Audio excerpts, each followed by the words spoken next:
Alright, hello everyone, it's Happy, and today we're going to be talking about the Bat Chat. Now, this is probably one of the most hated tanks at tier 10. Everyone's like, yeah, don't play the Bat Chat, it's crap. But after the new update and the overall changes, I feel like this tank is more relevant than the goddamn TVP. Now, let me explain myself. The DPM on the Bat Chat is going to be higher.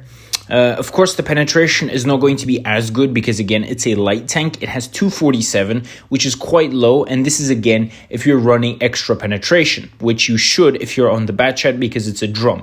Now, the interclip on this thing is 2.8 seconds and you have 3 shells with 350 alpha, which is the biggest advantage I think this tank has over the TVP, which is the fact that 350 alpha is quite juicy. That's a very good alpha, especially within a drum. And you can potentially do some very good damage with it. Now, the TVP, as you all know, only has 300 alpha per shot. And of course, the interclip is now almost 1.9 seconds, which is not that amazing. Now, the aim time and dispersion, so overall weapon handling, is identical between the Bat Chat and the TVP. And of course, mobility-wise, the Bat Chat is just going to be much better. 65 kilometers forward and 23 backwards. But on top of that, the power to weight ratio is literally almost 33 horsepower per ton. And the terrain resistance is going to be a little bit better on the TVP, but still, you are not going to be beating the effective horsepower per ton on this thing, which is 36.6 at times, and yeah, which is going to be much better overall in comparison to the TVP. Now, if we compare the Bat Chat to other lights, again, the gameplay is quite different. All the light tanks, well, most light tanks in the game are quite different from each other. For example, the WZ-132 and the T100 LT have a different gameplay. The Sheridan is that big alpha boy who smacks you and then runs away. And then you, of course, have the Vickers with a good gun depression, etc., etc. So a lot of the lights have a different sort of gameplay. So it's kind of hard to compare these tanks.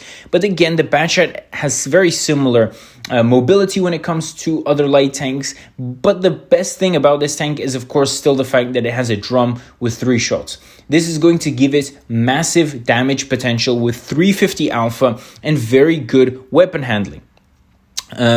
So apart from that, what else does the Bat Chat have? It has a 16.5 second reload. 16.5 is very, very good.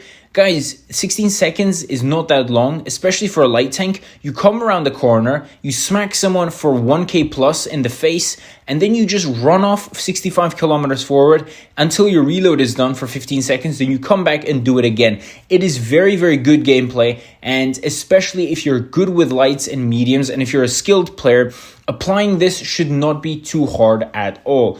The Bat Chat is a great tank in the new update, and I feel like I've seen so many players do very well in this tank because of the new changes that were implemented regarding this tank. So I feel like this tank is even more relevant than the TVP nowadays, and the TVP is just falling into the second line because it's not as fast, it doesn't have the same alpha, and the interclip on the TVP, which was the most important thing on this tank, was low-key nerfed, and so was the speed backwards. So overall, the TVP is not the same anymore. It's still a strong tank, but I feel like the Bat Chat and the TVP are sort of competing very closely, with the Bat Chat leading by just a tiny margin now. So yeah, tell me what you guys think about this in the comment section below. And with that, Happy is out, and I'll definitely see you guys next time. Bye-bye.